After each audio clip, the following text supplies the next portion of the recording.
El Señor esté con ustedes. Evangelio de nuestro Señor Jesucristo según San Lucas.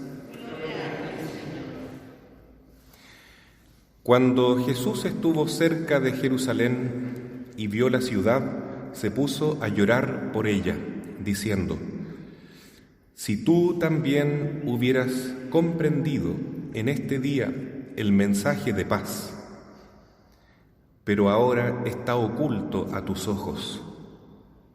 Vendrán días desastrosos para ti, en que tus enemigos te cercarán con empalizadas, te sitiarán y te atacarán por todas partes.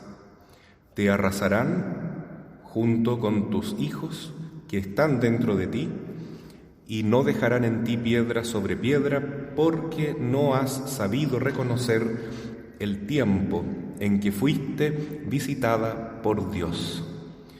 Palabra del Señor.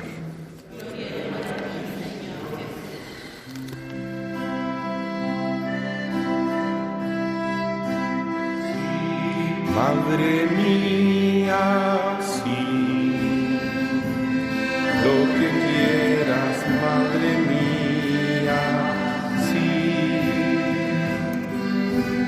sí, madre mía, sí, lo que quieras, madre mía, sí.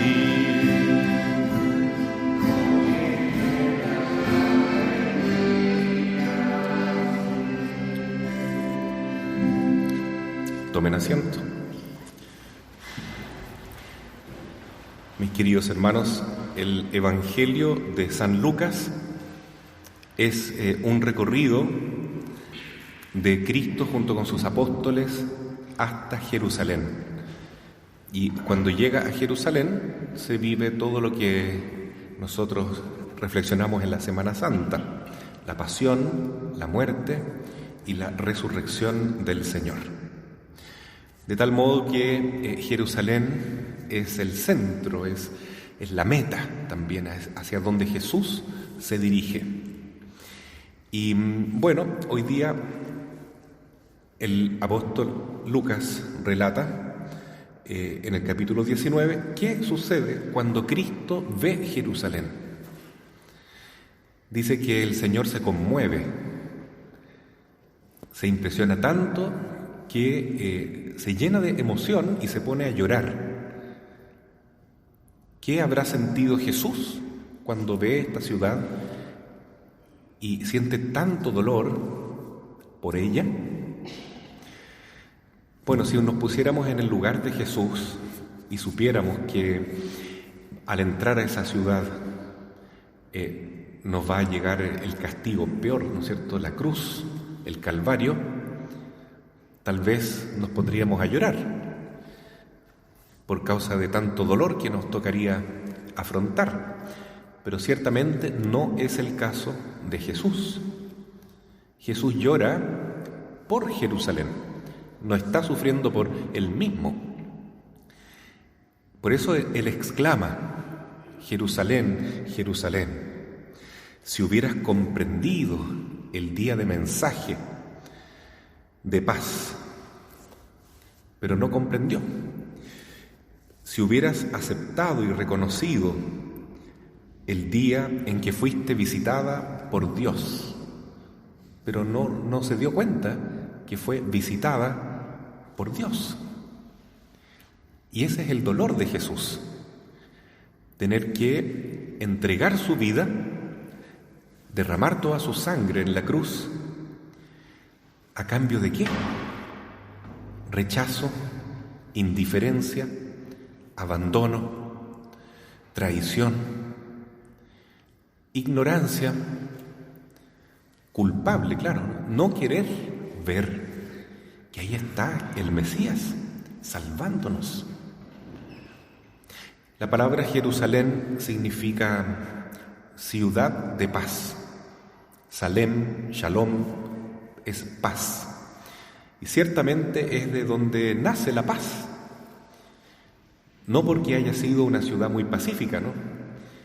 De hecho, lo que hacen con Jesús es el peor crimen de toda la historia del universo, porque ellos mataron a Dios, es un deicidio, mataron a Dios encarnado.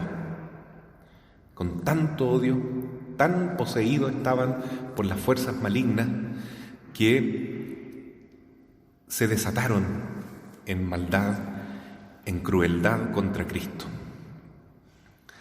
Pero Jesús entrega su vida y acepta esa humillación, esa cruz, libremente, voluntariamente, por amor, como un acto de ofrenda, justamente para perdonarnos nuestros pecados.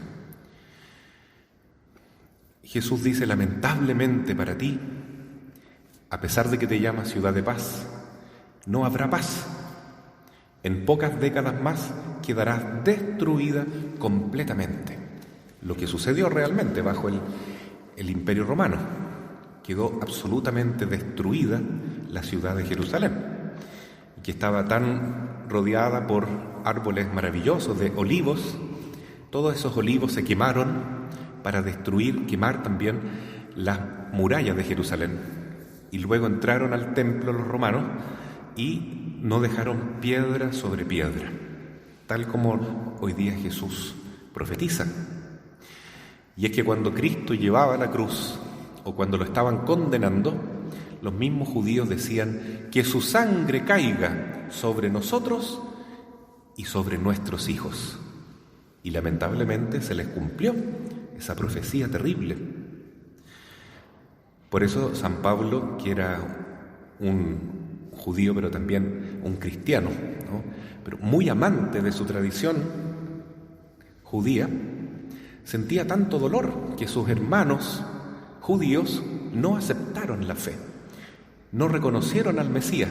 Y él decía incluso en la carta a los romanos, yo preferiría ser maldito, yo sufrir todas las penas posibles con tal que mis hermanos judíos reconozcan a Jesús.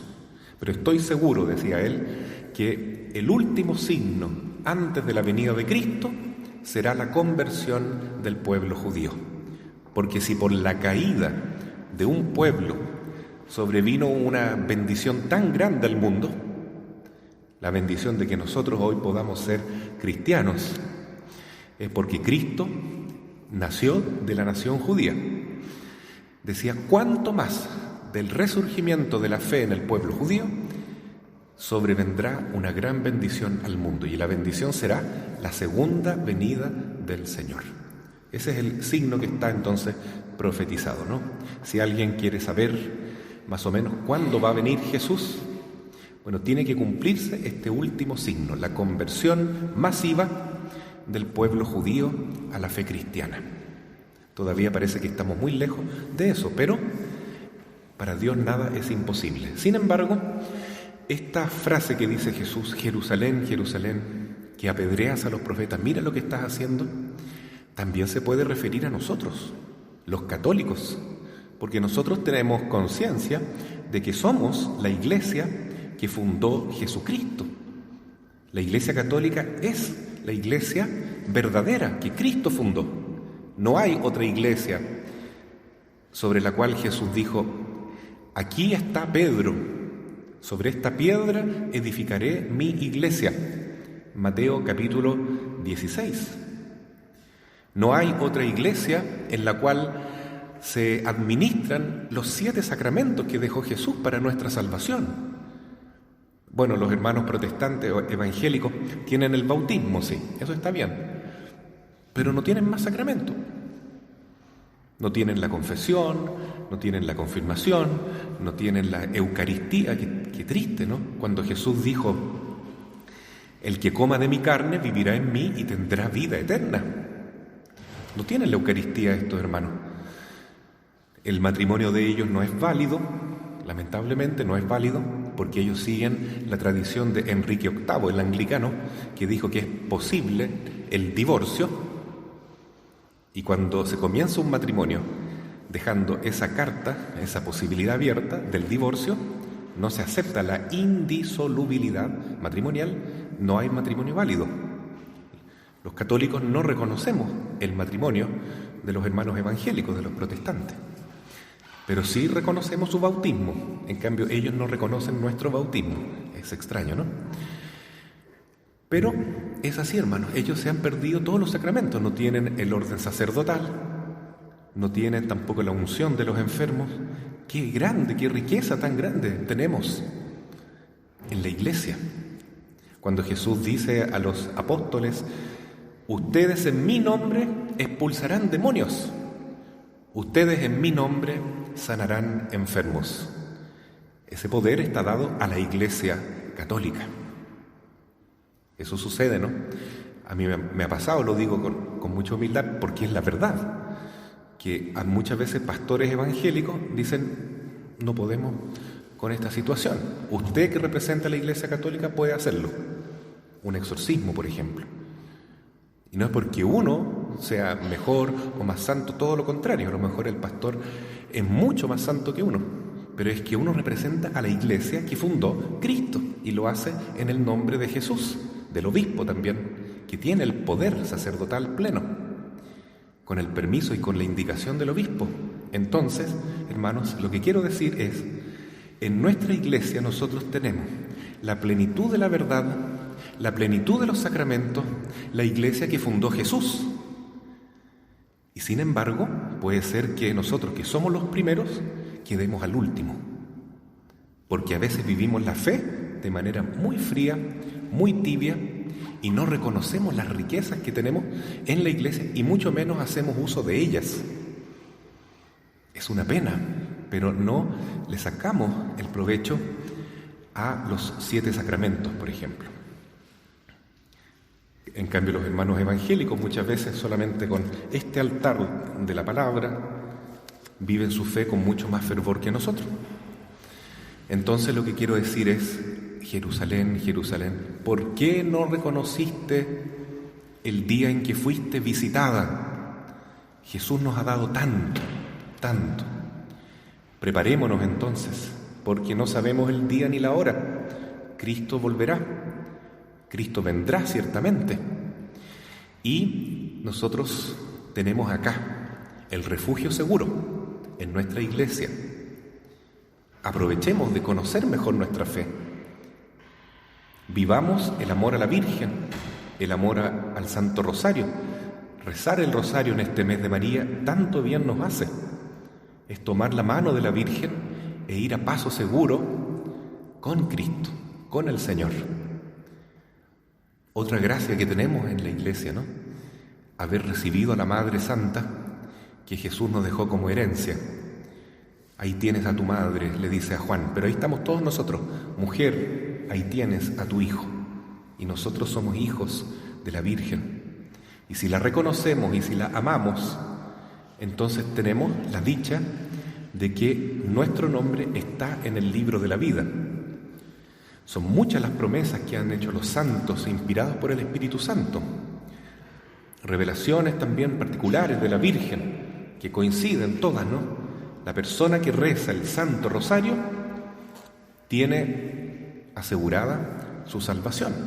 Es imposible que alguien ame a la Virgen y se pierda su alma, que se condene. Imposible, no se puede.